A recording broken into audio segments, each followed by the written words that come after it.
The following is a production of Woods Hole Oceanographic Institution.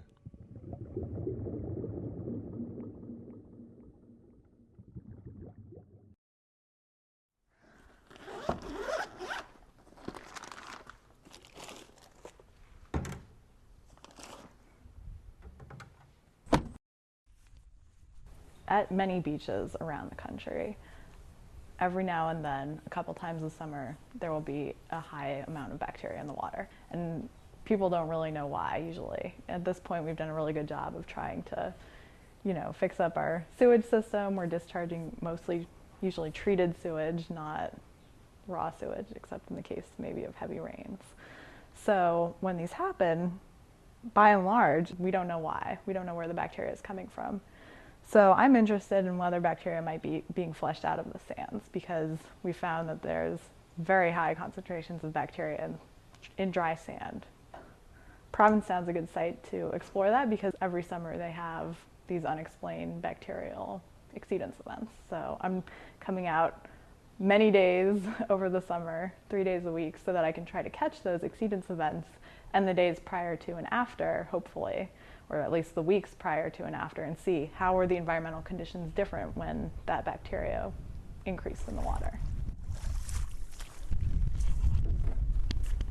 Mostly people just measure the cultural bacteria in the water, but since I'm taking the samples for molecular work, I'll be able to go back retroactively and look and see were there other pathogens there that co-occurred with this, because the assumption is that if the bacteria is from humans, it comes along with lots of other potentially pathogenic bacteria that you wouldn't want to be swimming with.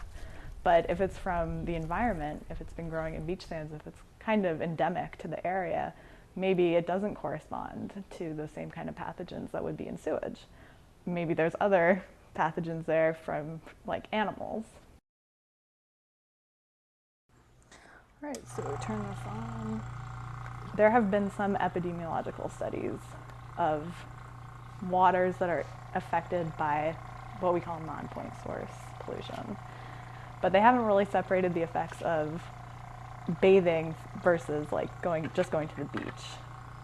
So that's hard to parse out because, if you're digging in the sand and stuff, you're also going in the water. And there's one epidemiological study that has looked just at beach sand exposure and activity.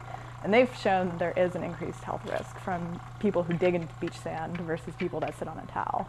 And then an even increased risk of people who are buried in the sand versus those who just dig in it. These are not huge health risks. This is a developed country issue. This is not life-threatening illness. This is, maybe miss a day of work or discomfort, really. But there's a huge economic impact if your beach is closed.